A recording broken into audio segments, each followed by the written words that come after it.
Oke, sekarang kita masuk ke PBB Minerba. Ya. Sedikit informasi bahwa di PMK 86 gitu ya, sekarang penamaannya itu adalah pertambangan mineral atau batu bara. Nah, sebelumnya penamaannya adalah pertambangan mineral dan batu bara. Tapi di PMK 86 ada sedikit perubahan nomenklatur menjadi PBB mineral atau batu bara. Penting nggak sih untuk kasus kita? Nggak penting, karena kita hitung-hitungannya adalah tidak berhubungan dengan penamaan. Tapi nanti tahun depan ketika teman-teman membuat karya tulis, siapa tahu ngambil tentang PBB P5L gitu ya, maka penamaan menjadi penting. Ya, jadi sekarang namanya pertambangan mineral atau batu bara. Ya, berbeda dengan PR 48 ketika namanya masih pertambangan mineral dan batu bara. Oke. Kemarin yang mahasiswa saya yang udah pernah kuliah teknik di kelas ini bukan ya? Bukan. Ada nggak, Bani? Maaf Pak, gimana Pak? Persen kemarin saya sempat ngajar mahasiswa saya ada yang dulu sebelum masuk ke sana sempat kuliah teknik dulu. Bukan di kelas ini ya? Bukan Kak. Oke. Siapa tahu ada yang lebih tahu mengenai konsep mineral gitu ya, atau batu bara. Oke. Serasa ketika kita ngomongin pertambangan mineral, nanti teman-teman akan banyak ketemu istilah mengenai mineral. Ya, ketika mendalami mengenai hal ini. Karena sebenarnya definisi mineral sangat banyak, meskipun kebanyakan yang menjadi objek PBB adalah batu bara. Ya, tapi terus ada nanti di dalamnya ketika teman-teman mungkin menemui di dunia kerja, itu ada boksit, nikel, emas, dan seterusnya.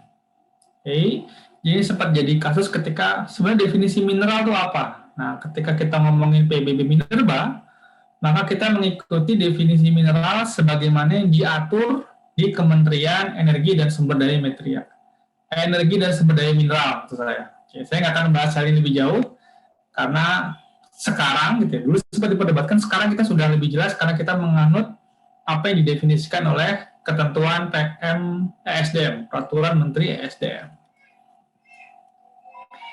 Ini ada mineral, ini definisi batu bara. Nggak akan keluar ya, tenang aja. Nggak akan keluar di ujian definisi mineral atau batu bara, enggak. Untuk membedakan karakteristik aja.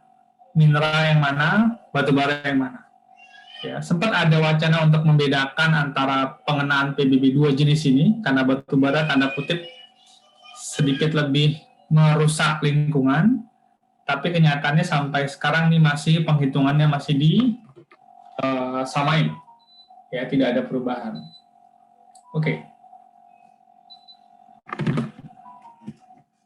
Karakteristik pertambangan minerba. Nah, sebenarnya kita masih ngomongin PBB pertambangan, teman-teman. Sebagaimana teman-teman sudah ada PBB migas, ada PBB panas bumi, gitu ya, singkatannya. Pertambangan untuk pertambangan minyak dan gas bumi, pertambangan untuk pertambangan pengusahaan panas bumi. Pertambangannya model gitu-gitu aja. Hanya saja di minerba, gitu ya, itu proses atau sumber daya yang diambil itu lokasinya atau letaknya ada di dekat permukaan bumi. Kalau kemarin kita ngomongin migas atau panas bumi, lokasi sumber daya alamnya itu ada, bisa dibilang relatif jauh dari permukaan bumi. Sedangkan untuk minerba, ya, itu biasanya terletak di dekat permukaan bumi. Sehingga alih-alih pakai drilling, pakai pengeboran, kemudian pakai pipa, disedot, tapi ini sifatnya adalah pengerukan. Jadi yang dikeruk adalah buminya. Nah, sebagaimana teman-teman lihat di slide. Ya, jadi diambil memang lapisan buminya. Ya, menunjukkan ya, bisa dibilang memang negara kita cukup diberkahi dengan banyaknya sumber daya alam. Ya, saya pernah ngobrol sama teman-teman di kantor pelayanan pajak Kolaka atau Kendari, saya lupa. Kolaka mungkin ya, tapi lokasinya di Kendari. saya lupa. Itu katanya ada salah satu wajib pajaknya, mungkin bukan wajib pajak PBB ya, yang proses bisnisnya adalah pengerukan tanah. Jadi tanah, gitu ya, itu dikeruk, kemudian dijual ke salah satu negara. Jadi tanah dari negara kita, itu diekspor. Bukan dalam bentuk batu bara, bukan dalam bentuk sudah dimurnikan, tapi tanahnya. Masuk PBB nggak ya? Saya nggak tahu deh itu. Termasuk kategori PBB apa? Karena diambil dari tanahnya. Karena katanya melalui proses pemurnian yang sophisticated, yang rumit gitu ya, itu di situ ada kandungan uraniumnya kalau nggak salah, atau emasnya saya lupa. Ya, jadi menunjukkan bahwa negara kita emang kaya. Cuman mungkin kita nggak bisa untuk mengoptimalkan. Ya, seperti teman-teman lihat ya, yang dikeruk itu adalah permukaan buminya. Itu adalah karakteristik pertambangan minerba yang membedakan antara minerba dengan migas. Migas dan palu itu sumber daya alamnya jauh di permukaan bumi. Nah, perbedaan karakteristik ini akan menyebabkan sedikit perbedaan penghitungan PBB, terutama PBB permukaan. Oke. Nah, nggak kayak panas bumi nih, ya. Baik dari, kalau mungkin definisi beberapa mirip lah antara migas dengan minerba, tapi untuk hitung-hitungan banyak perbedaannya. Sehingga kita nggak bisa bilang seperti panas bumi. Ya, minerba punya karakteristik yang sedikit berbeda. Oke.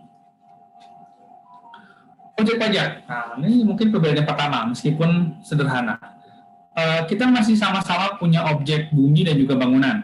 Ya, di mana bumi bisa didefinisikan sebagai ada yang permukaan bumi. Permukaan buminya ada yang di onshore dan ada yang di offshore. Masih sama. Ya, onshore di daratan, offshore di perairan. Masih sama. Nah, sedikit perbedaan untuk tubuh bumi, penamaannya adalah kalau di migas dan panas bumi itu dibagi menjadi eksplorasi dan eksploitasi, tapi untuk PBB sektor pertambangan minerba itu penamaannya adalah tubuh bumi operasi produksi. Oke, ya, jadi operasi produksi ini setara atau ekuivalen dengan tubuh bumi eksploitasi. Penamaannya saja yang berbeda. Kenapa penamaan penting? Karena kita mengikut penamaannya sesuai dengan ketentuan di Kementerian SDM supaya harmonis nih. Karena ada subdit, ada bagian harmonisasi peraturan negara Indonesia. Nah, jadi ketika kita BPHN, badan lupa saya. Jadi ketentuan itu kalau bisa harmonis antara satu ketentuan dengan ketentuan yang lainnya. Penamaan operasi produksi kita mengikut dengan ketentuan yang ada di teman-teman di Kementerian SDM. Oke, jadi sekarang namanya bukan lagi eksploitasi, kalau minerba kita ngomongnya adalah operasi produksi. Cuma nama doang. Ya. Nah, ilustrasi objeknya teman-teman lihat berbeda. Ya, berbeda. Kita masih punya tubuh bumi, ya, sama. Kita masih punya bangunan. Tapi perhatikan bahwa untuk permukaan bumi, karena sumber daya mineralnya, sumber daya alamnya itu ada di dekat permukaan bumi, maka seandainya garis berwarna kuning ini adalah IUP, seluas izin usaha pertambangan, nah sama-sama IUP tapi sekarang pertambangan, ya, dan semua wilayah di atas IUP digunakan untuk kawasan pertambangan, maka permukaan bumi yang kena pajak itu tidak seluas IUP, teman-teman. Tapi hanya seluas garis yang berwarna merah saja. Jadi bagian yang dikeruk itu, ini, gitu ya, ini tidak termasuk yang dikenakan PBB permukaan bumi. Nanti kita hilangkan nih. Bagian yang namanya istilahnya adalah open pit, gitu ya. Itu nanti tidak kita kenakan PBB nih, seluas permukaannya. Tidak kita perhitungkan bahkan ketika membagi NJOP per meter persegi. Kenapa? Karena permukaan buminya sudah dikupas, sudah dikeruk, sudah nggak ada permukaan buminya lagi. Oke. Perbedaan karakteristiknya nanti akan menentukan bagaimana penghitungan PBB terutama. Oke. Berikutnya. Untuk istilah atau definisi, objek PBB pertambangan minerba itu sama, bumi dan atau bangunan yang berada di kawasan pertambangan minerba. Ya, ini sama terus nih. Dari kebun sampai batu bara, penamanya sama. Objeknya adalah kawasan yang ada di pertambangan mineral atau batu bara. Nah, definisi kawasan itu apa? Sekali lagi, yang membedakan definisi detail dari kawasan adalah apa? Dokumennya. Dokumen perizinannya. Di kebun teman-teman kenal ada izin usaha perkebunan, di hutan ada izin usaha pemanfaatan hasil hutan, di migas ada wilayah kerja, ada kontrak kerja sama, di panas bumi ada kontrak, ada izin. Nah, sekarang minerba itu kita mengenal beberapa dokumen perizinan. Yang pertama ada izin usaha pertambangan, ya disingkatnya juga IUP juga sebenarnya. Jadi kalau kita ngomongin pertambangan, ya IUP gitu ya, itu pertambangan. Tapi kalau kebun kita ngomong IUP, ya itu IUP perkebunan. Ada izin usaha pertambangan khusus, izin pertambangan rakyat, ada juga kontrak karya dan PKP 2B, perjanjian karya pengusaha pertambangan batubara. Nah, kontrak dan PKP 2B ini dulu yang sebagaimana diberikan kepada Freeport gitu ya. Tapi sekarang rezimnya bukan lagi kontrak, tapi izin. Karena kalau kontrak itu seakan-akan negara dan perusahaan pengeksploitasi itu dalam keadaan setara. Karena sama-sama menandatangani kontrak. Tapi kalau izin, nah, maka negara hanya memberikan izin buat si perusahaan untuk mengambil sumber daya alam. Diizinin. Seandainya satu saat diperlukan, izinnya bisa dicabut. Ya, jadi bukan lagi dalam bentuk kontrak. Sekarang sudah beralih ke rezim izin. Ya, sip. Masih ada nggak? Masih ada. Masih ada beberapa mungkin ya yang dalam bentuk PKP 2B.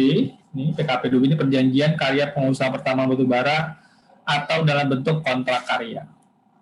Oke. Untuk definisi objek masih sama teman-teman. Ya, serasa ini nggak perlu diulang bahwa jika ini adalah luas yang ada di IUP, gitu ya, maka baik B, C, D, E, F sesuai dengan definisi yang sudah kita bahas di pertemuan-pertemuan sebelumnya, terutama ketika kita ngomongin migas dan panas bumi, ilustrasinya sama persis, bahwa wilayah B, C, D, F ini masih terintegrasi dengan wilayah A. Ya, bahasa terintegrasi. Atau kadang-kadang saya bilang nempel dengan izin wilayah yang ada di izin usaha pertambangan. Oke, lanjut. Untuk yang nggak kena pertambangan minerba pun masih sama. Ya, pertama ada pasal 3, berarti nggak perlu diulang. Berikutnya ada lagi sama nih, permukaan bumi, ya, yang tidak dipunyai haknya dan tidak diperoleh manfaatnya. Sebenarnya dulu istilah ini hanya dipakai di minerba nih, ya, karena sangat berfungsi dengan baik definisi ini sebagai objek yang dikenakan PBB minerba. Maka kemudian semua sektor menggunakan istilah yang sama. Ya, dulu belum ada nih di kebun bahwa yang tidak dikenakan minerba adalah permukaan bumi di kawasan perkebunan yang tidak dipunyai haknya dan tidak diperoleh manfaatnya. Ini belum ada sebelumnya. Ya, sehingga dulu di perkebunan sering sekali ada diskusi panjang antara wajib pajak dengan si fiskus. Nah, berbeda dengan minerba clear bahwa yang menjadi objek permukaan bumi hanyalah ya kawasan yang dipunyai haknya atau dimanfaatkan. Oke, sehingga sekarang ketentuan yang ini nomor 2 ini nomor 1, ini nomor 2. Ketentuan nomor 2 ini dulu awalnya hanya di minerba, sekarang dipakai di semua sektor. Ya, dulu ada di minerba sama di migas. Sekarang kebun, hutan, panas bumi pakai semuanya. Oke, lanjut. Ya. Nah, untuk nama area-area di permukaan bumi, nah ini agak berbeda teman-teman. Ya, diperhatikan sedikit. Ya, penamanya berbeda, meskipun penghitungannya mirip-mirip. Ya, pertama, ada yang disebut dengan area yang belum dimanfaatkan. Oke. 2 ini masuk kategori areal belum produktif. Kok langsung mulai dengan belum produktif? Nggak ada area produktifnya? Nggak ada. Untuk PBB pertambangan minerba, itu tidak ada area produktif. Kenapa? Karena area produktifnya sudah dalam keadaan dikeruk. Sehingga tidak ada nih permukaannya. Oke, sehingga untuk pembagian area untuk penetapan NJOP di PBB minerba, itu tidak ada area produktif. Clear? Clear. Makanya kita langsung mulai dengan area belum produktif, yang terdiri dari area belum dimanfaatkan dan area cadangan produksi. Dua-duanya masuk kategori area belum produktif, tapi definisinya sedikit berbeda. Oke. Untuk yang belum dimanfaatkan, ya, ini adalah area yang belum diapa-apain. Ya, mungkin masih dalam tahap survei atau belum diapa-apain, ya. Dibiarkan, namun melalui survei awal sudah diketahui bahwa di kawasan IUP ini ada, let's say, batu baranya. Tapi belum ada kegiatan apapun. Sedangkan area cadangan produksi, ini sudah diketahui berapa jumlah kandungannya, di mana tempat mengkeruk, mengupas yang paling pas, gitu ya. Tapi belum dilakukan. Mungkin direncanakan tahun depan. Tapi udah tahu nih bahwa wilayah ini ada nih cadangannya. Berbeda yang belum dimanfaatkan. Bisa jadi yang belum dimanfaatkan ini nggak ada cadangan produksinya di titik tertentu. Ya, jadi ada sedikit perbedaan. Dua-duanya masuk kategori area belum produktif, tapi ada sedikit perbedaan definisi. Sebagaimana di kebun. Kebun itu area belum produktifnya ada area yang sudah diolah, area yang belum diolah, sama area pembibitan. Oke, relatif mirip lah. Jadi ada dua jenis area belum produktif. Berikutnya. Sekarang kita ngomong area tidak produktif. Ya. Kalau nggak produktif sama, yaitu area yang tidak dapat digunakan atau telah selesai diusahakan. Nah, biasanya kalau sudah dikeruk, mineralnya habis, nanti diuruk lagi nih. Ya, jadi tempat yang kemarin dikeruk, diuruk lagi sama perusahaan penambangan. Diratakan lagi dengan tanah di sekitarnya. Nah, ini bisa masuk kategori area tidak produktif, yaitu area yang sudah selesai proses penambangannya. Terus kalau bolongnya segede apa namanya istilahnya di Freeport itu ya, ada beberapa ceruk yang sangat dalam, itu kan gimana nguruknya, saya juga nggak tahu.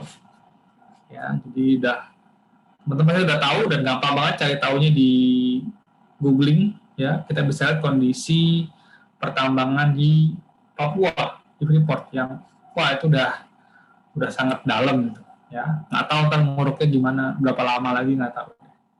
Oke, udah dihabisin semua cara kekayaan alam kita. Ya, mungkin sebagian dinikmati oleh kita, sebagian dinikmati oleh yang menambang. Oke, itu untuk area tidak produktif. Untuk area pengaman dan area emplasemen itu masih memiliki definisi yang sama, di mana area pengaman adalah area yang digunakan untuk pendukung, sedangkan emplasemen adalah area yang di atasnya berdiri bangunan. Nah, di minerba ini jenis bangunannya banyak, mungkin tidak seperti drilling rig itu enggak ya, tapi di minerba itu ada berupa tempat penyimpanan, ada gudang, ada konveyor. Di konveyor itu yang buat nganter-nganterin hasil tambang. Cukup banyak jenis bangunan khususnya terutama di minerba. Oke, jadi saya ulang lagi, untuk area-area onshore dalam rangka penetapan NJOP, kali ini nomenklatur berbeda. Nah, setelah kita melihat dari kebun, hutan, migas, pabum relatif sama, paling di hutan ada beda sedikit karena sekarang di hutan ketemu ada area konservasi, area pelindungan dan konservasi.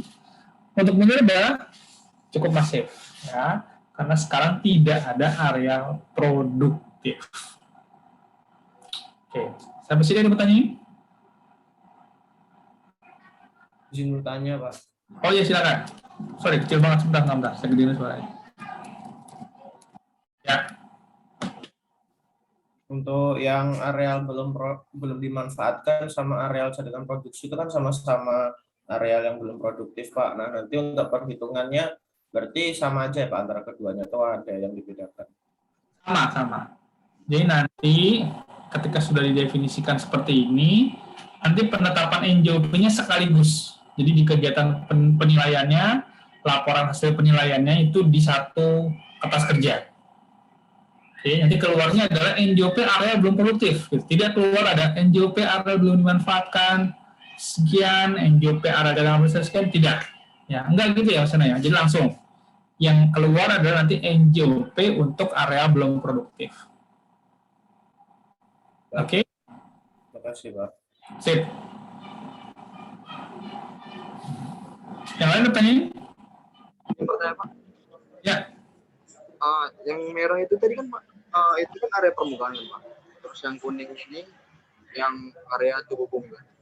Terus nanti kalau di lapangan itu bedakannya gimana ya Pak? Soalnya kan itu nggak langsung surum gitu deh Pak. Nah, jadi nanti di lapangan gimana kita menentukan areal yang sudah dikeruk seberapa luas gitu maksudnya? Iya Pak. Pakai laporan tentu saja. Ya. Seperti biasa ketika kita ngomongin PBB, idealnya memang datang ke site, ke lokasi penambangan. Tapi kadang-kadang hal itu tidak dimungkinkan, biaya, waktu, gitu ya, prioritas pekerjaan. Okay. Maka apa yang dilakukan? Kita pakai SPOP sebagai bentuk tanda kutip self-assessment dari si wajib pajak. Kita akan tanya, jadi berapa luas IUP-nya gitu ya, 1.000 hektar. Berapa luas areal yang lagi dikeruk? 100 hektar atau 200 hektar. Jadi dari situ aja sebenarnya. Oke, karena untuk melihat langsung ke lapangan ya bukan hal yang bisa dilakukan setiap hari. Oke, Sven? Baik Pak, terima kasih. Oke, ya memang karena biasanya kalau awalnya minerba ya, lebih susah dijangkau lokasinya. Ya, kebun hutan relatif jangkau, migas beberapa gampang, tapi kalau minerba ini memang udah banyak, ya, karena WP minerba cukup banyak, dan lokasinya biasanya cukup terpencil, ya. Yang keren-keren itu pun lokasinya jauh-jauh, susah, ya, menjangkau lokasi susah. Oke, ada lagi teman-teman yang mau diobrolin mengenai tambang minerba?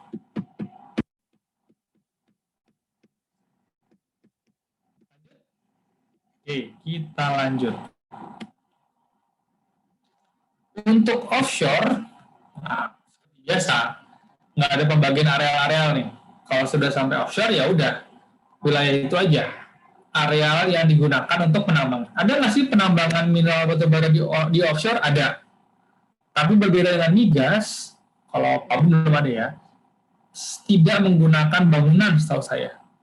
Jadi pakai kapal gitu ya, kapalnya menjatuhkan kayak berupa jangkar, cuman jangkar itu ada garpunya, garpu buat ngeruk dasar permukaan lautnya. Jadi kapalnya sambil jalan, garpunya sambil ngeruk lapisan permukaan tanah di bawah air, apa namanya nih, permukaan bumi atau apa nih ya? Maksud saya itu seperti ini. Oke, jangan itu deh, kita bukan hanya misalnya ini daratan gitu ya, kemudian ini lautan. Nah, biasanya yang diambil tuh yang ada di wilayah sini, ya.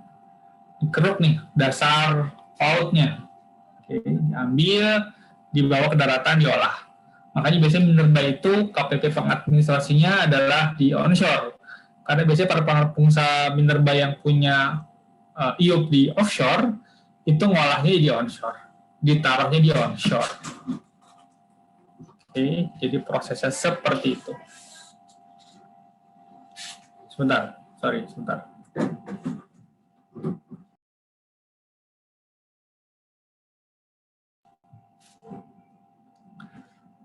lanjut. Untuk areal offshore, ya. Dan areal offshore ini tidak ada bangunan biasanya. Ada nggak ya yang pakai bangunan? Nggak ada sih setahu saya. Oke.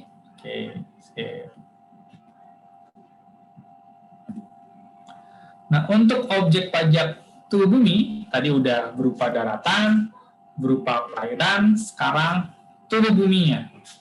Tubuh buminya itu ada yang kita bilang dengan tubuh bumi eksplorasi dan ada tubuh bumi operasi produksi.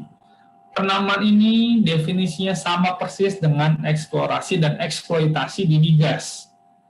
Hanya saja ketentuan mengenai minerba ngasih namanya adalah statusnya adalah masih atau sudah operasi produksi. Kegiatannya sudah dalam tahap operasi produksi, huruf besar O-nya dan P-nya. Artinya apa? Si perusahaan sudah selesai melakukan eksplorasi dan sekarang siap untuk melakukan penggalian sumber daya alam. Oke. Yang beda cuma namanya doang. Oke. Namanya doang. Sampai sini oke? Oke ya, gampang ya definisinya ya. Oke. Ada yang mau diobrolin mengenai definisi? Gampang ya. Ilustrasinya semoga teman-teman kebayang nih. Ilustrasinya seperti apa. Nah, kalau masuk ke proses penghitungan, tapi ilustrasinya belum jelas, yang ada di kepala, gitu, ilustrasi seperti apa, bayangan objek tambangnya seperti apa, khawatir nanti bingung ketika mengerjakan Excel-nya. Oke, lanjut kalau ada yang tanyain. Nah, teman-teman, ketika untuk menghitung NJOP, gitu ya, areal-areal belum dimanfaatkan dengan areal emplasemen nanti menggunakan perbandingan harga dengan objek lain yang sejenis. Untuk areal cadangan produksi yang masuk ke area belum produksi, itu nanti area tertentu dan area pengaman itu masuknya ke penyesuaian terhadap areal belum dimanfaatkan. Oke, relatif mirip ya dengan yang ada di migas dan panas bumi. Konsepnya seperti ini. Oke? Oke. Sama ya dengan yang ada di migas sama panas bumi.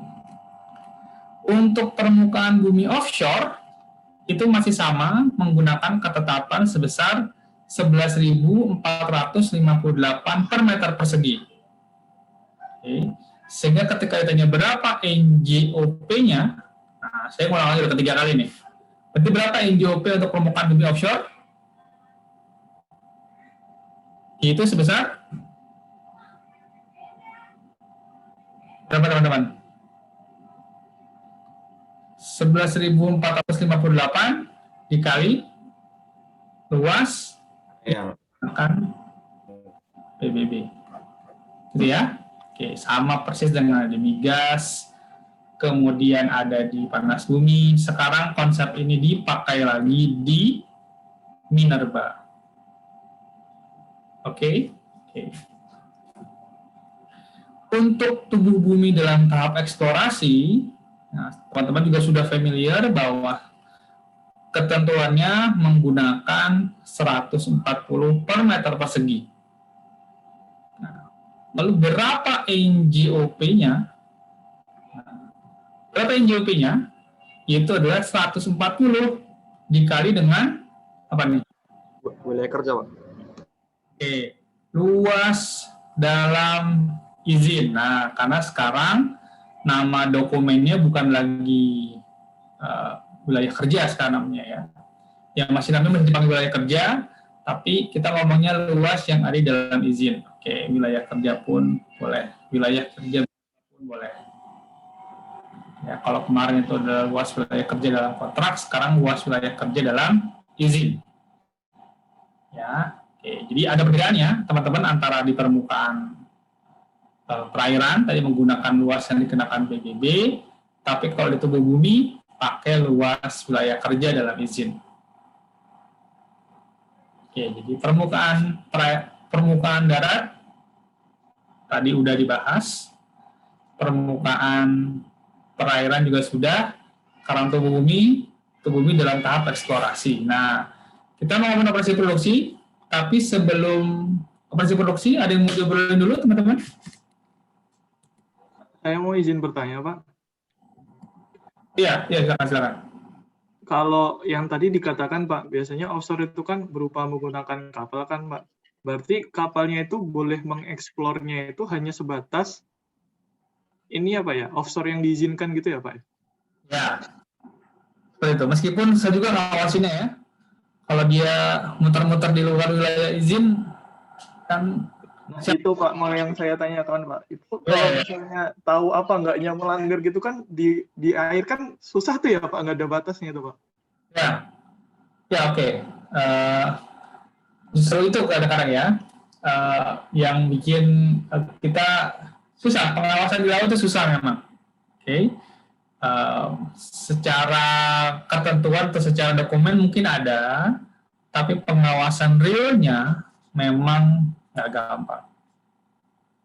Oke, ya sama kayak ketika ngawasin ikan gitu ya, penangkapan ikan nanti. Gimana cara ngawasinnya bahwa dia nggak nyebrang ke wilayah perikanan yang lain, nanti kita bahas. Itu pun nggak gampang juga. Ya, benar Pak Adit. Ya, memang nggak gampang pengawasannya.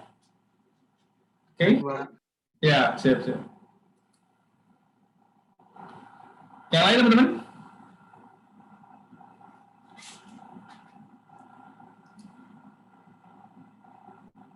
Nggak ada, oh iya.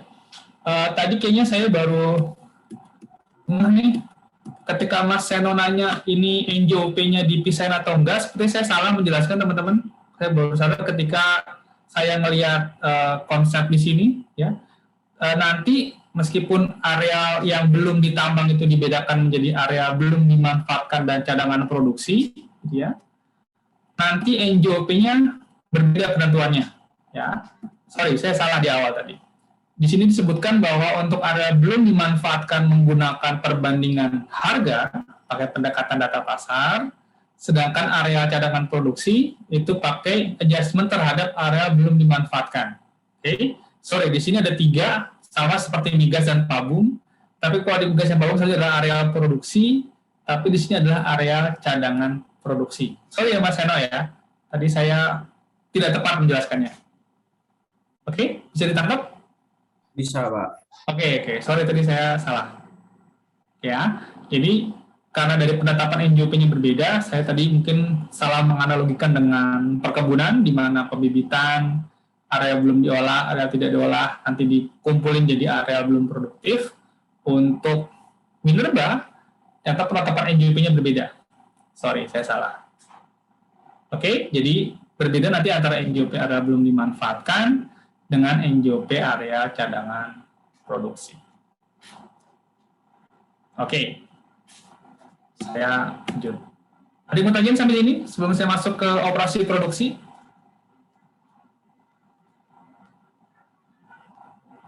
Oke, nggak ada. Nah, sekarang yang sedikit lebih rumit ya. Di minerba, berbeda dengan pertambangan yang lain, di minerba itu menggunakan pendapatan bersih. Kita tahu pendapatan bersih itu ya pendapatan kotor dikurang biaya produksi. Kita sudah pernah ketemu konsep ini di PBB perhutanan untuk hutan apa nih yang pakai pendapatan bersih? Ya, udah masih ingat? Hutan produksi bukan, Pak? Ya, untuk Hutan produk. Kan hutan ada 2 tuh, ada yang pakai NJOP tanah plus BIT untuk area produktifnya, ya. Area produktif di hutan itu ada yang pakai NJOP tanah plus BIT. Satu lagi ada pakai pendekatan pendapatan. Yang sudah teman-teman bikin soalnya, itu adalah untuk area produktif di hutan alam bukan, Pak? Ya. Oke, di hutan alam. Oke, kita ini sudah pernah ketemu konsep menggunakan pendekatan pendapatan yang pakai hutan bersih ini sudah pernah kita pakai di hutan alam. Oke? Sorry, gimana cara mikirinnya? Nah, sekarang kita ketemu lagi di minerba untuk tubuh bumi operasi produksi. Nanti ada satu lagi nih yang pakai pendapatan bersih nanti di sektor lainnya. Ya. Tapi di minerba berbeda dengan hutan alam dari sektor lainnya, kita tidak menggunakan GIM. Kalau di hutan alam, kita bilang biaya produksinya 75%, gitu ya, dari pendapatan kotor. Hal ini tidak ada di ketentuan penghitungan PBB untuk tubuh bumi operasi produksi. Oke. Terus gimana cara ngitungnya? Ya, sebelumnya kita lihat bahwa untuk angka kapitalisasi di minerba itu berbeda antara untuk mineral dan untuk batu bara ada perbedaan. Jadi hati-hati. Kita untuk kepentingan UAS, lihat nih, tambang apa nih? Tambang nikel. Oke. Untuk nikel pakai 8,2, untuk batu bara pakai 10,25. Jadi hati-hati. Lihat nanti di soalnya. Oke? Oke. Untuk mendapatkan pendapatan kotor, ini masih sama dengan yang ada di PBB untuk hutan alam. Ya, pendapatan kotor didapat dari perkalian antara hasil produksi dengan harga jual rata-rata. Oke, benar-benar masih ingat. Teman-teman udah bikin soalnya lah ya, udah bikin soal mengenai apa? Si hutan alam, jadinya harusnya ingat. Nah, untuk hutan hasil produksi itu adalah jumlah minerba yang ditambang, berapa jumlah total yang ditambang pada tahun sebelum tahun pajak. Sama dengan yang ada di hutan alam. Di hutan alam, saya sambil refresh sedikit, kita ngomongin mengenai hasil produksi dari hutan, yaitu jumlah pohon yang atau jumlah kayu yang dihasilkan pada tahun sebelum tahun pajak. Dikali dengan harga jual rata-rata. Di mana harga jual itu adalah jumlah penjualan dibagi volume penjualan. Oke. Jadi yang di sini adalah hasil produksi, yang di sini menggunakan term penjualan. Jadi berbeda terminologinya. Yang satu produksi, yang satu harga jual. Harga jual itu artinya adalah berapa jumlah dalam rupiah gitu ya. Berapa miliar nih penjualan dia di tahun kemarin. Dibagi dengan jumlah mineral yang dijual. Jumlah penjualan dibagi dengan volume penjualan. Nanti ketemu satuannya adalah misalnya rupiah per ton. Ya, kalau batu bara. Misalnya seperti itu. Atau USD per ton. Oke? Sampai sini oke, teman-teman? Oke ya. Oke. Jika harga jualnya dalam mata uang asing, itu pun menggunakan kurs pajak yang ditetapkan oleh keputusan Menteri Keuangan di 1 Januari tahun pajak. Jadi masih sama.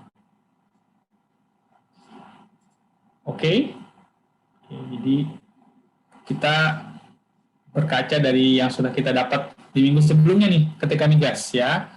Mudah-mudahan teman-teman dapat ilustrasinya. Ya. Jadi pendapatan kotor itu adalah hasil produksi dikali harga jual rata-rata. Harga jual itu dari mana?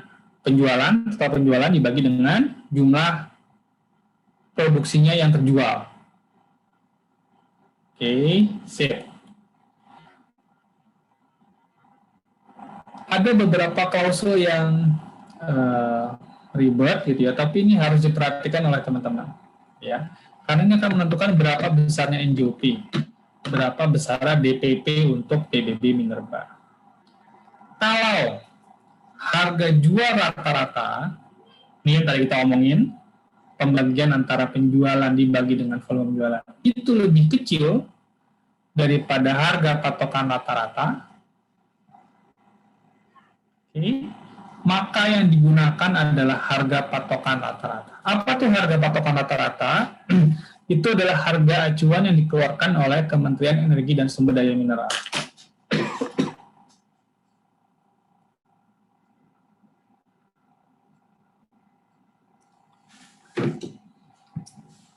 Oke.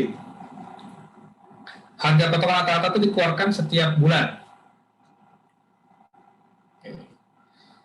Yang kedua, kalau perusahaan tidak bisa memberikan harga jual rata-rata, ya, entah dia tidak mengisi SPOP-nya atau dia menolak memberikan informasi, maka yang digunakan adalah harga patokan rata-rata yang dikeluarkan oleh Kementerian Energi dan Sumber Daya Mineral. Oke. Kayak gimana sih bentuknya harga patokan rata-rata? Harga patokan rata-rata seperti ini. Ya, dikeluarkan setiap bulan, seperti teman-teman lihat, untuk setiap jenis komoditas. Batu bara, ada nikel, ada dan seterusnya. Ini bisa teman-teman lihat di website ini. Jadi kalau teman-teman, kalau para penilai tidak bisa menemukan berapa harga jual rata-rata, atau ternyata harga jual rata-ratanya lebih kecil dibanding harga rata-rata patokan atau harga patokan rata-rata, maka yang dipakai adalah harga patokan rata-rata. Oke. Sekarang saya minta pendapat dari teman-teman. Jika teman-teman memiliki informasi seperti ini di batu bara, ya, perhatikan baris pertama. Sekarang masih bulan Juli ya. Misalnya belum keluar nih harga berapa bulan Juli. Kalau diminta teman-teman untuk menentukan berapa harga patokan rata-rata dari tabel ini, misalnya batu bara, gimana cara nyarinya teman-teman? Yuk. Gimana cara nyarinya? Dirata-ratain dari yang ada bukan? Oke. Ya, simple. Kita nggak punya informasi lain. Ya. Makanya berbeda dengan ketika kita mencari harga jual rata-rata, kalau kita diminta cari berapa harga patokan rata-rata, maka ya udah, maka berapa jumlah dari Januari sampai Juni dibagi dengan jumlahnya. Berarti dibagi 6. Oke, sampai sini ada yang bertanya? Nggak ada? Oke, saya anggap berarti teman-teman sudah firm. Perlu saya ulang? Nggak. Saya mau tanya, Pak. Oh iya, silakan. Tadi tinggal yang slide sebelumnya, Pak. Mohon maaf, Pak. Oke. Yang nomor 1 itu tadi maksudnya apa ya, Pak? Saya tertinggal, Pak. Yang harga jual rata-rata kurang dari harga patokan rata-rata itu, Pak. Ini harga jual rata-rata. Dapatnya dari mana tadi? Masih dapat nggak di slide sebelumnya? Masih ingat nggak? Apa tuh? Jumlah dibagi volume itu ya, Pak? Oke, itu adalah harga jual rata-rata.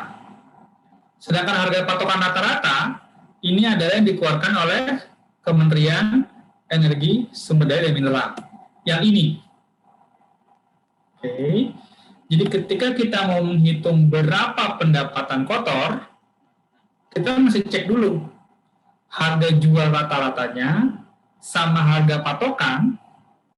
Oke, jadi ini dibandingkan mana yang lebih besar. Nanti kita pakai yang lebih besar. Kalau ketentuannya ngomong gini, ya, ketentuan seperti ini. Jika harga jual rata-rata lebih kecil daripada harga patokan rata-rata, maka yang digunakan adalah harga patokan rata-rata. Jadi setelah kita dapat harga jual rata-rata, kita bandingkan dengan harga patokan rata-rata.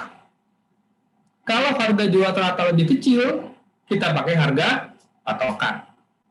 Kalau harga jual rata-rata lebih besar, ya kita pakai harga jual rata-rata. Intinya dicari mana yang lebih besar. Itu yang akan kita kalikan dengan hasil produksi. Baik, Pak. Terima kasih, Pak. Oke, dapat ya? Oke, semoga cukup jelas. Yang lain, teman-teman, ada yang bertanyain? Oke, ada. Sip, lanjut.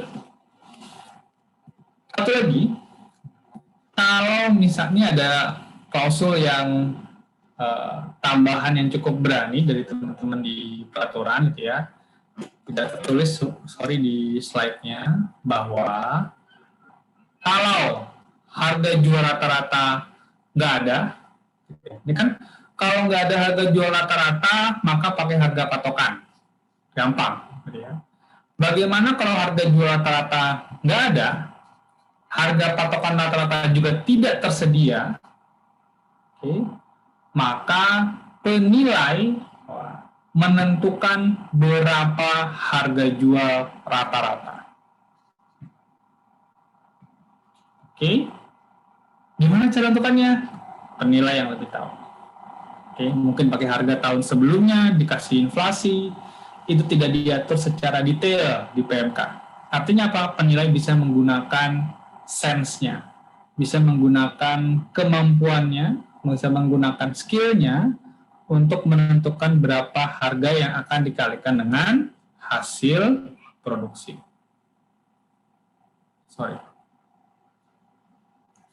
Oke. Sampai sini? Ada yang mau tanyain? Nggak ada. Oke. Sip. Contohnya ini. Ini ada HPB, ini harga patokan batubara, teman-teman ya. Sorry, saya pakai singkatan. Kalau saya batubara bisa disebut dengan HPM, harga patokan mineral. Untuk ketetapan pajak, saya lupa di tahun berapa ini, ada informasi mengenai harga patokan mulai dari bulan Januari sampai Desember. Kalau kita punya informasi, ini soalnya informasinya ketutupan nggak teman-teman? Enggak, Pak. Oh enggak ya, karena oke, berarti tempat saya doang ya. Mungkin ini apa nih bahasanya nih ya, saya nggak tahu. Pokoknya di tahun 2019, ya ini bagian ini tertutup dari layar saya, sorry. Tahun 2019 diketahui bahwa wajib pajak berhasil menjual 40 juta ton batu bara. Ini berarti adalah yang terjual, ya, senilai 41 triliun. HPB sebagaimana yang ada di tabel. Maka harga yang mana nih yang akan kita kalikan dengan hasil produksi? Kita mesti cari tahu dua rata-rata. Yang pertama, harga jual rata-rata didapat dari penjualan dibagi dengan jumlah yang terjual. Sehingga kita dapat harga jual rata-rata selama tahun 2019 yang dijual oleh perusahaan itu adalah 1.033.450 per ton. Ini adalah harga jual rata-rata. Oke? Berikutnya. Kita mesti cari tahu dulu nih, berapa HPB rata-rata. Ya, ternyata setelah kita rata-ratakan, ya, ini berarti dijumlahkan, ya, kemudian dibagi 12, itu rata-ratanya adalah 77,89 US dollar, atau setara dengan 1.087.422 per ton. Ada satu celah mungkin yang belum diatur di PMK, menurut saya itu adalah ketentuan bagaimana kalau harga patokan itu diketahui dalam satuan US dollar. Nggak diatur di PMK 186, tapi mungkin tersirat sebagaimana informasi dari teman-teman di peraturan. Ini teman-teman bisa mengangkat di KTTA-nya. Setahu saya sejauh ini belum ada nih yang mengangkat mengenai detail ini. Mungkin pas dapat PBB nggak dijelaskan bahwa kalau harga patokan dalam bentuk dolar, ya, itu nggak ada keterangannya. Harus pakai kurs yang mana? Nah, kasih tahu. Ya. Tapi saya menggunakan analogi yang sama untuk harga jual, sehingga dikonversi menggunakan kurs pajak yang ditetapkan oleh KMK per 1 Januari 2020. per 1 Januari tahun pajak. Sehingga didapat HPB rata-ratanya, harga patokan rata-rata adalah 1.087.000 sekian. Nah, sekarang kita tahu harga jual rata-rata, kita tahu harga patokan rata-rata. Kesimpulannya, karena harga jual rata-rata, ya, harga jual rata-rata lebih kecil dari HPB rata-rata, maka harga yang digunakan dan dikalikan dengan hasil produksi adalah HPB rata-rata. Oke, semoga ini cukup jelas.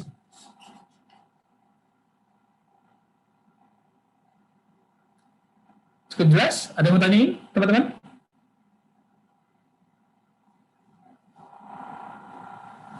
Terus saya ulang.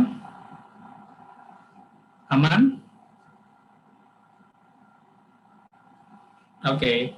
Kalau nggak ada yang respon, berarti saya anggap sudah tahu. Ya. Oke.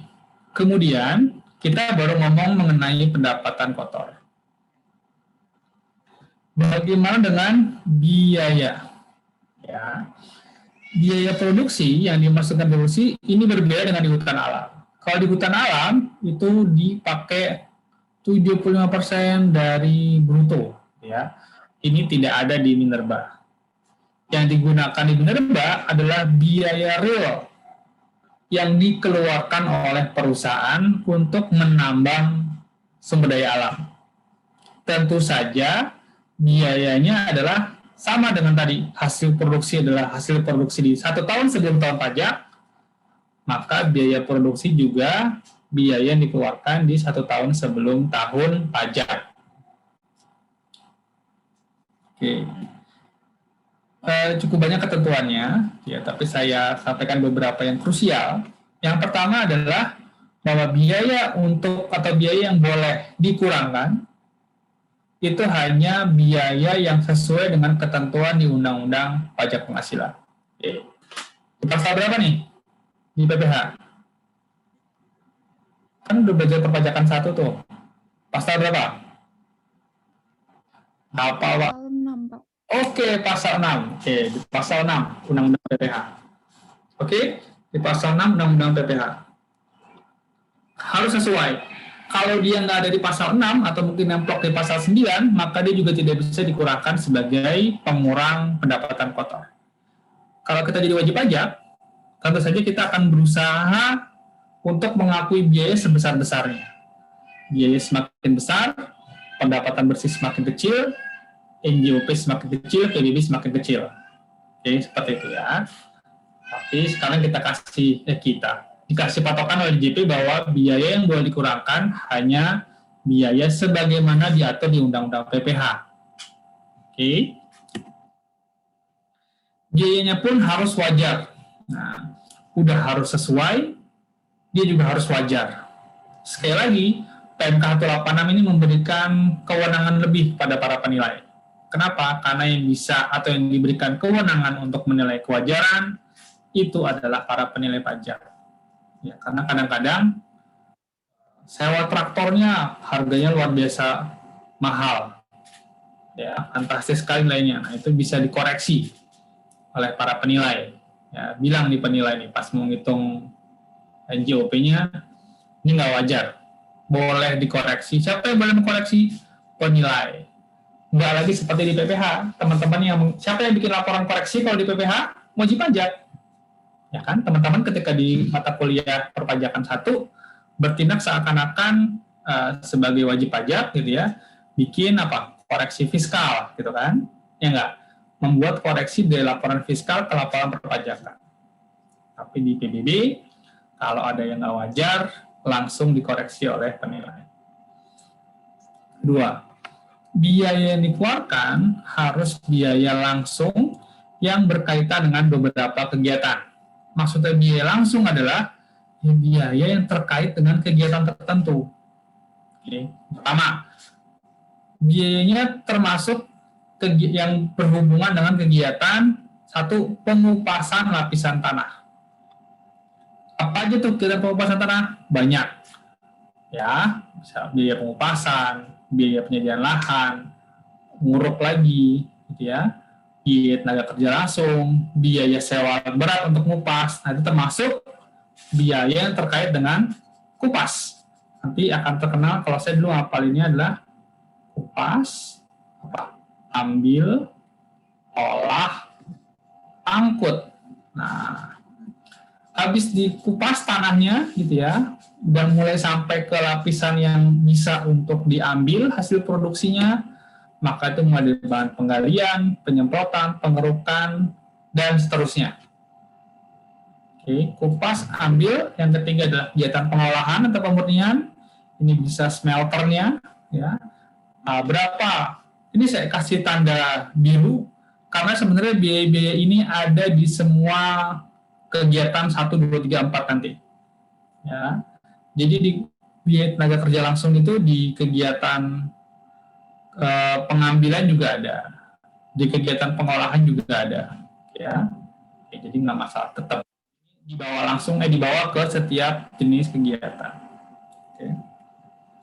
Kupas, ambil, olah, angkut. Ya. Angkut itu termasuk sewa mobilnya, kemudian pakai tongkang. Tongkang itu adalah, ini ada gambarnya deh. Oh, ini haulingnya. Ya, ini ada transformer gitu ya. Biasanya pada pengusaha tambang ada yang nggak memiliki nih. Ada yang tidak mempunyai kendaraan ini. Mereka nyewa. Nah, sewa kendaraan ini termasuk bahan bakarnya, termasuk sopirnya, itu bisa dibebankan sebagai biaya kupas, ambil, olah, angkut. Oke. Atau untuk, nggak ada ya? Oh, ada. Atau untuk sewa tongkang. Ya. Ini biasa, ini semuanya bahan tambang gitu ya. Ketika menyewa ini, kemudian membeli bahan bakarnya, itu semuanya bisa dibiayakan. Oke, jadi saya balik lagi, ketentuan untuk biaya itu diatur dengan cukup detail. Ada nggak biaya yang nggak boleh dibebankan sini? Nggak ada. Contohnya apa? Biaya sewa kantor di Jakarta. Itu bukan biaya yang berkaitan dengan kupas, ambil, olah, angkut. Boleh dikurangkan nggak di menghitung PPh? Boleh. Ya nggak boleh lah. Masa nyewa nggak boleh? Beban sewa tidak boleh dibiayakan? Boleh. Oke. Kemudian ada beban gaji direktur. Boleh dibebankan di PPh? Boleh. Tapi tidak bisa dikurangkan di penghitungan PBB karena bukan merupakan biaya langsung. Oke? Oke. Sampai sini ada yang mau tanyain nggak?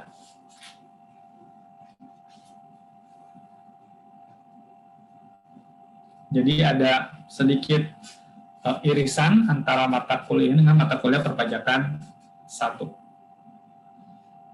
Oke, ada yang mau tanya sampai sini teman-teman? Nggak ada?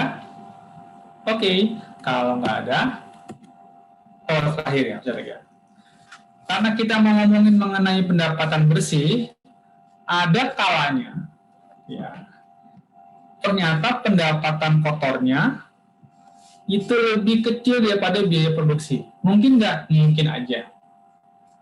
Lalu apa yang terjadi kalau seperti ini, ya? Maka kita bilang bahwa pendapatan bersih sama dengan 0. Kita nggak akan bilang bahwa pendapatan bersih, bukan kita. Ketentuan tidak menyatakan bahwa pendapatan bersihnya adalah negatif, sehingga bayar PBB juga negatif, enggak. Tapi kalau memang setelah menggunakan ketentuan yang ada, pendapatan kotornya masih lebih besar daripada biaya produksi, maka ditentukan pendapatan bersih sama dengan 0.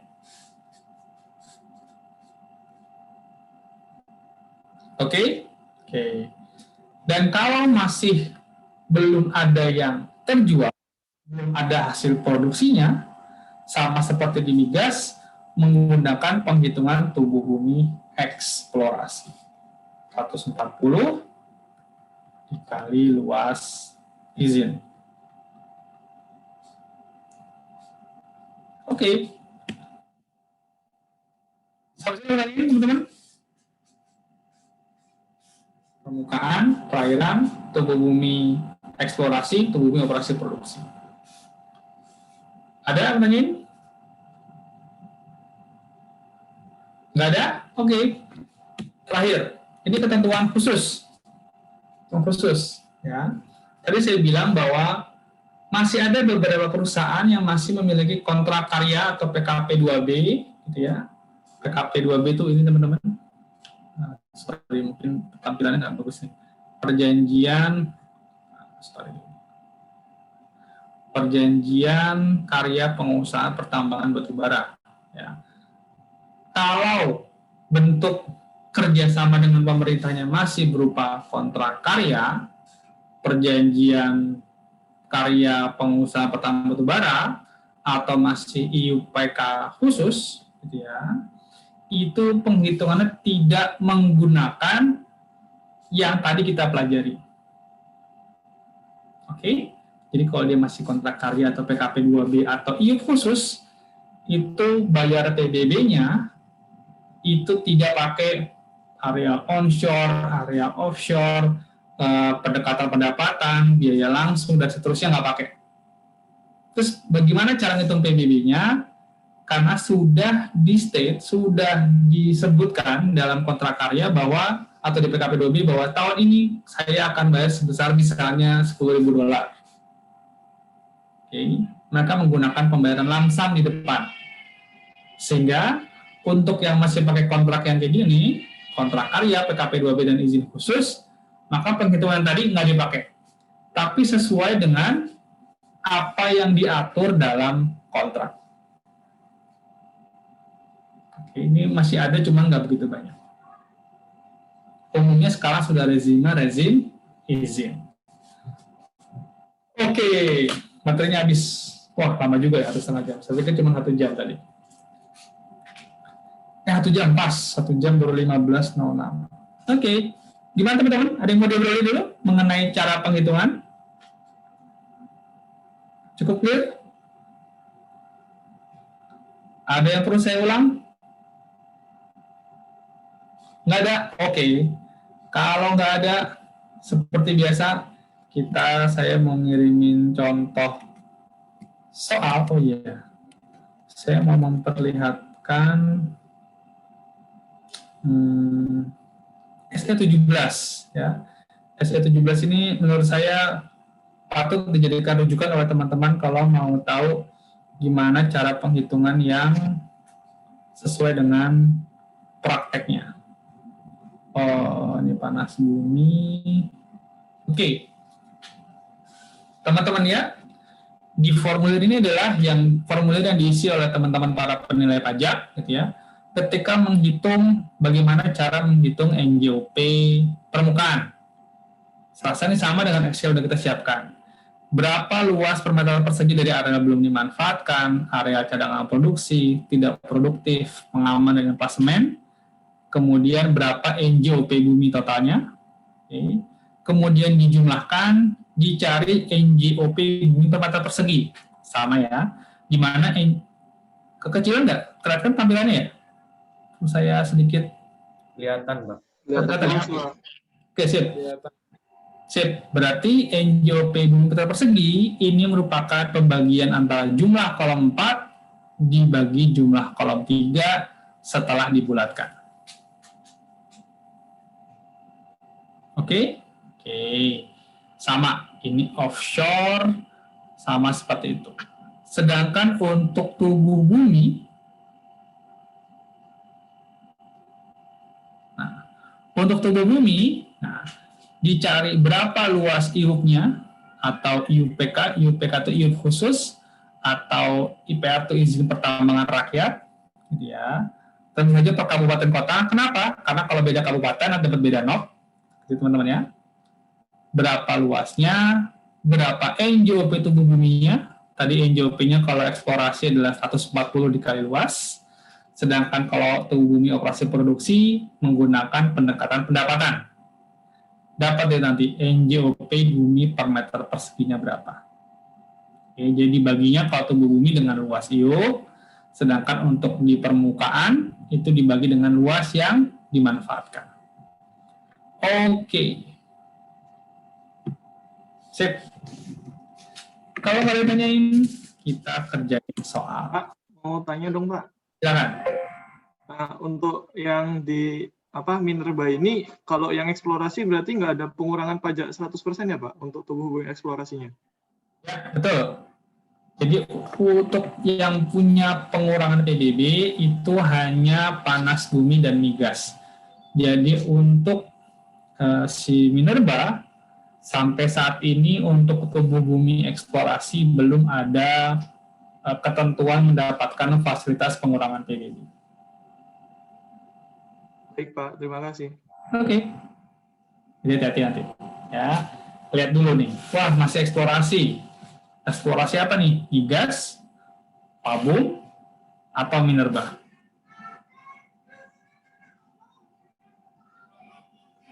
Oke. Ada pertanyaan? Lanjut ya. Sorry. Ada yang mau tanyain? Dosennya buru-buru banget sih nih ya. Mau pulang aja dosennya nih. Nggak ada? Oke. Kalau nggak ada, saya tahu teman-teman sudah menanti-nanti ini ya nggak? Yaitu latihan. Karena semuanya lebih jelas kalau pakai latihan. Katanya gitu. Oke. Kita fasilitasi. 405.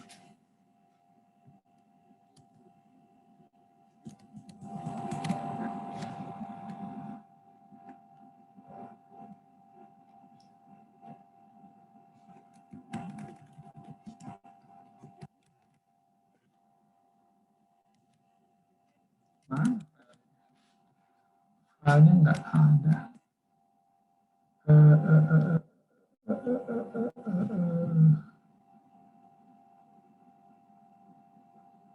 Oh, ini dia.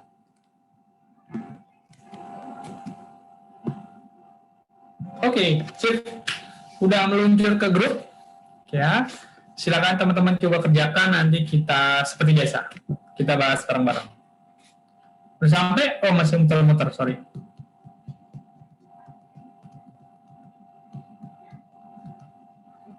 Oke. Udah sampai teman-teman? Sudah, Pak. Sudah Pak. Oke, sip. Karena soalnya mungkin agak berbeda dengan migas, setengah jam kelamaan nggak? Mungkin campur sama istirahat asar juga mungkin nanti. Oke, setengah jam? Terlalu berbani? Boleh, Pak. Boleh ya? Oke, sip. Berarti ntar saya pasin di 15.45 kita mulai bahas. Oke? Sip. Kalau gitu saya... Ada area belum produktif, tidak produktif, sama ini tuh apa sih yang jalur keselamatan tuh termasuknya ke area pengaman. Area pengaman, terus ada bagian emplasemen terdiri dari mes, gudang, bangunan parkir, dermaga, sama konveyor. Yang masjid itu nggak dimasukin, yang tempat ibadah nggak dimasukin, soalnya termasuk ke yang area yang dikecualikan itu. Oke.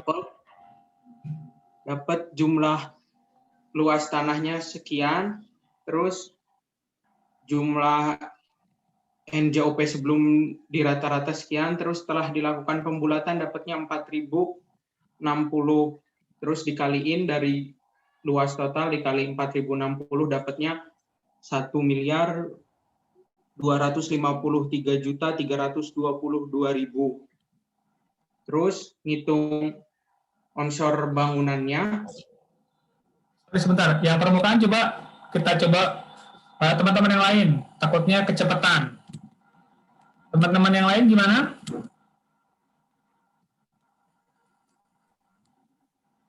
Oke.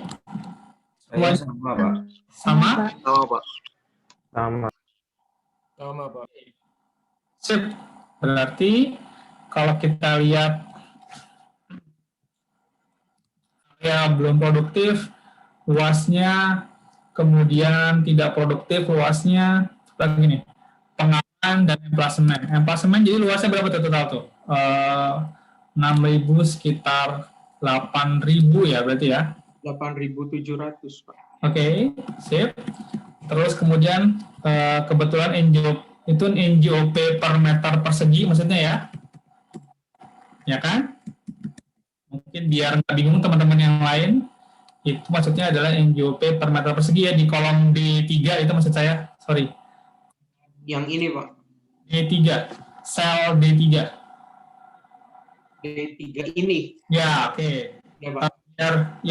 Biar sesuai dengan nomenklatur. Angkanya udah benar, cuman nggak ada salahnya kita menyesuaikan dengan yang ada di ketentuan sekarang. Oke. Karena dulu kita masih pakai nilai per meter persegi, kemudian dikonversi ke, mungkin kalau di soalnya informasinya kurang tepat, maksudnya itu adalah NJOP per meter persegi. Oke, sip. Angka sudah sesuai. Oke. Ada teman-teman yang mau diobrolin dulu? Nggak ada? Kayaknya kalau dari sisi prosedur udah sesuai, tinggal angka-angkanya seperti biasa saya serahkan ke Excel. Teman-teman ada yang mau tanya? Teman-teman yang lain? Nggak ada? Oke, kita lanjut. Silakan Mas Guru. Baik, yang selanjutnya itu yang bagian onshore bangunannya. Ada mes, gudang, bangunan parkir, dermaga, sama konveyor. Yang bangunan ibadahnya tadi dikecualikan, jadi nggak dimasukin. Terus yang beda dari soal ini tadi ditemukan penyusutan itu Pak. Disesuaikan dulu betul tidak Pak? Yang nilai ininya, NJOP per meter perseginya.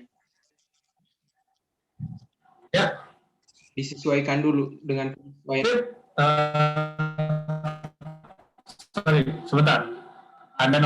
Sebentar. Ada notifikasi di saya, internet connection is unstable. Sebentar. Ya, oke. Benar Mas Guru. Jadi kalau ada, seperti kita tahu bahwa pendekatan biaya itu, cara menghitungnya adalah nilai pembangunan baru, biaya pembangunan baru atau biaya penggantian baru, dikurangi dengan penyusutan. Ini NJOP. Dapat NJOP setelah penyesuaiannya dikalikan dengan penyusutan, terus dikali kayak biasanya, dikali antara luas dengan NJOP hasil penyusutan. Terus didapat jumlah total NJOP-nya sebelum pembulatan yaitu 5.603.500.000 rupiah. Terus dibagi dengan total luas total luas onshore bangunannya yaitu 6.800 meter persegi. Didapat setelah dibulatkan 824.040 rupiah. Terus dikalikan sama jumlah totalnya, dapatnya 5.603.472.000 rupiah. Oke, sip. Sampai sini teman-teman yang lain ada yang mau diobrolin dulu? Atau sama semuanya angkanya? Sama Pak.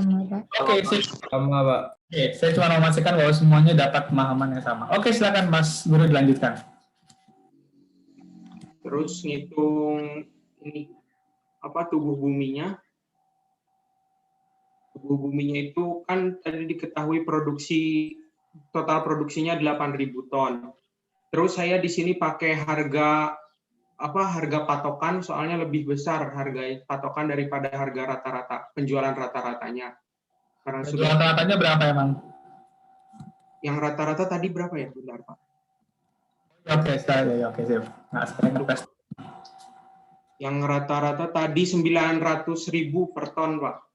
Oke. Sedangkan ininya diketahui 1.324.400 rupiah setelah dikalikan dengan kurs KMK-nya, Pak, yang tahun 2020. Oke, siap. Jadi Mas Guru dapat angka 1.324.400 ini adalah harga patokan batu bara sebesar berapa saya lupa tadi, dikalikan dengan kurs 1 Januari tahun pajak gitu ya Mas Guru ya? Iya Pak, betul Pak. Oke, kalau teman-teman nggak ada komplain berarti angkanya sudah sesuai. Silakan lanjutkan. Terus dikalikan ketemu total pendapatan kotornya, lalu dikurangi dengan total biaya yang ada, yaitu biaya pengupasan 2 miliar, terus biaya pengambilan 3,5 miliar, biaya pengelolaan 2,75 miliar, sama biaya pengangkutannya 950 juta. Terus didapatkan pendapatan bersihnya sebesar Rp1.395.200.000. Lalu, Jadi ada beberapa biaya yang tidak disertakan ya Mas Guru ya? iya Pak, Oke, siap. Kenapa? Karena? karena yang itu tidak termasuk dengan biaya langsung Pak. Ada biaya gaji personalia sama biaya dermaga tadi tidak dimasukkan. Oke. Oke, silakan lanjutkan. Terus, karena ini area operasi produksi dan diketahui pendapatannya, maka total pendapatannya dikali sama kapitalisasinya. Jadi ditemukan hasilnya 14.300.800.000 rupiah. Terus total pendapatannya segini, lalu dibagi sama total area produksinya yang sesuai dengan izin itu 50 hektar.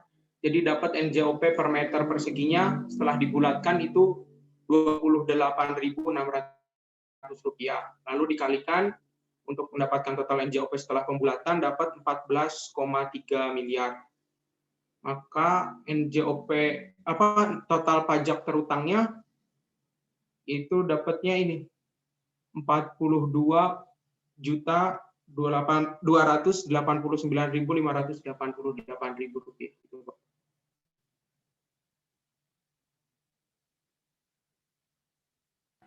Oke. Untuk total NJOP tubuh bumi kayaknya prosedurnya udah oke. Ya, saya untuk angka kayaknya juga sudah sesuai. Excel nggak mungkin salah ngitung kan. Nah, untuk apa nih di bawahnya ada penentuan NJOP TKP itu maksudnya apa? Untuk penentuinnya yang dapat itu yang mana gitu ya? Oke. Oh, penghitungannya ada di sebelah kiri ini ya? Ada yang ini Bang. kolom N ya? Ya. Oke, berarti ada total NJOP, NJOP TKP, JKP tarif sampai pajak terutang. Oke, sekarang sudah dijelaskan dengan cukup baik oleh Mas Guru. Ada yang mau kita obrolin teman-teman? Izin bertanya, Pak. Silakan, Mas Seno. Itu yang di bagian biaya itu kan ada Pak, yang di kalimat terakhir itu dia nyantumin biaya produksi galian rata-rata, itu maksudnya apa ya Pak? Yang 75% itu Pak. Oke. Jadi saya dapat kata-kata ini dari soal tahun sebelumnya juga. Mungkin ini untuk menguji pemahaman teman-teman. Kalau untuk di Minerba itu pakai biaya apa nih? Biaya langsung gitu ya, atau biaya rata-rata yang di DIM sebagaimana di hutan alam atau di sektor lainnya. Oke, itu pendapat saya karena ketika saya melihat soal-soal tahun lalu ada kata-kata seperti ini, nah makanya saya buat modifikasi supaya ntar kalau ketemu soal kayak gini teman-teman nggak bingung. Oke, itu maksudnya menurut saya ini menguji nih, kayaknya dosen yang bikin soal ini menguji apakah mahasiswa memahami bahwa ketika Minerba kita nggak lagi pakai DIM, ya karena di DIM seperti di hutan alam itu ada 75% dari pendapatan kotor itu sebenarnya itu udah dirata-ratain nih se-Indonesia. Sebenarnya teman-teman ketika tahun 2017-18 ketika saya masih di DJP, kita sempat nih mengkonsep kayaknya Minerba bisa nih kita buat pakai DIM aja rata-ratanya. Tapi setelah kita cek populasi gitu ya, pertambangan Minerba se-Indonesia dari SPOP-nya itu biayanya itu range-nya ada yang dari 15% sampai 90%. Jadi kalau kita nggak bisa bikin rata-ratanya, karena distorsi istilahnya rentangnya terlalu jauh. Jadi kalau kita diem biaya 50%, wah nanti yang biasa biaya 10% marah gitu ya, yang 90% kesenangan. Kebalik, yang 90% marah, yang 10% kesenangan. Oke, jadi dulu kenapa disampaikan soal itu mungkin untuk menguji nih pemahaman mahasiswa mengenai biaya di Minerba itu pakai biaya yang mana? Biaya DIM atau biaya real yang dikeluarkan oleh wajib pajak? Kayaknya gitu Mas Eno. Seperti biasa, saya mah nyontek dari soal-soal tahun lalu, gitu ya. Kemudian saya bawa ke teman-teman supaya nggak kaget kalau ketemu soal seperti itu. Baik Pak, terima kasih Pak. Oke, sip. Yang lain teman-teman? Ya, silakan. Izin bertanya Pak. Oke. Terkait biaya tadi Pak. Hmm. Cuman yang biaya langsung aja ya Pak? Iya. Biaya langsung yang terkait dengan kegiatan penambangan. Jadi misalnya tadi saya jelaskan bahwa untuk biaya, karena perusahaan kan, misalnya saya punya PT Adi perusahaan pertambangan, itu kan jenis biaya yang dikeluarkan bukan hanya biaya untuk pertambangan aja, Mas Bani, ya nggak? Ada biaya pengurusan IUP, wah itu masih bisa dimasukin.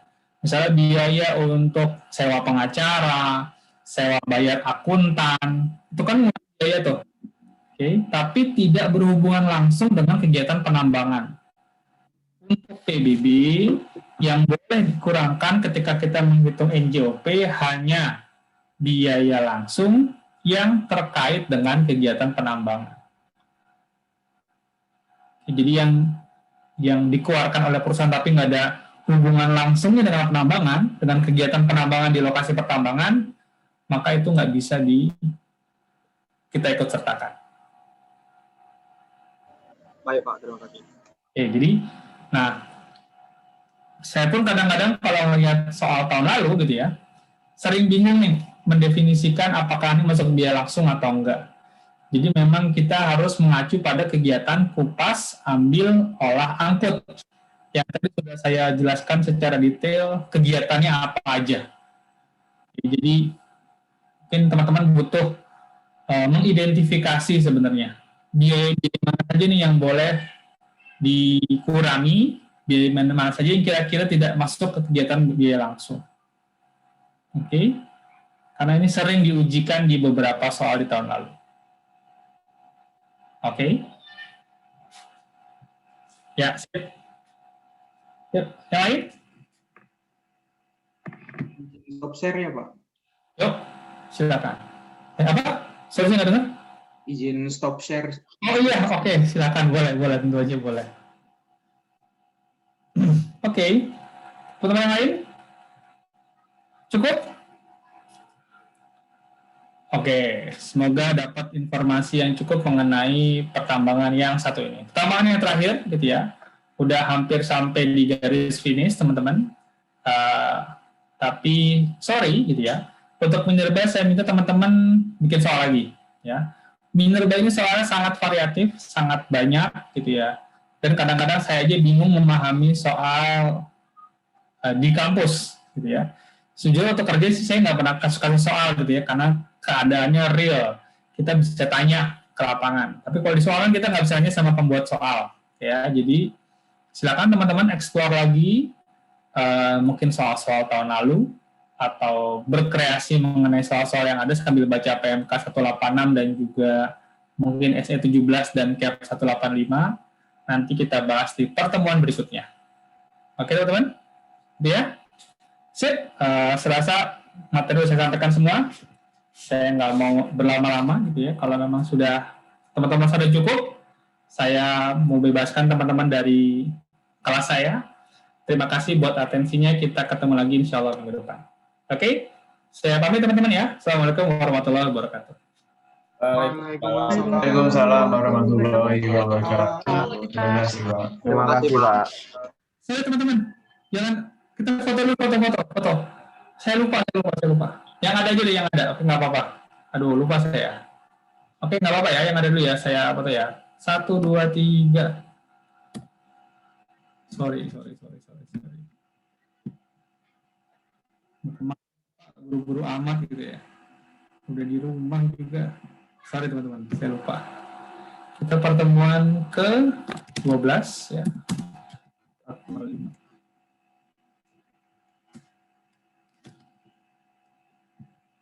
Oke, kali ini beneran. Oke, silakan. Makasih. Kelasnya saya tutup ya. Assalamualaikum warahmatullahi wabarakatuh. Waalaikumsalam warahmatullahi wabarakatuh. Terima kasih Pak. Terima kasih banyak Pak.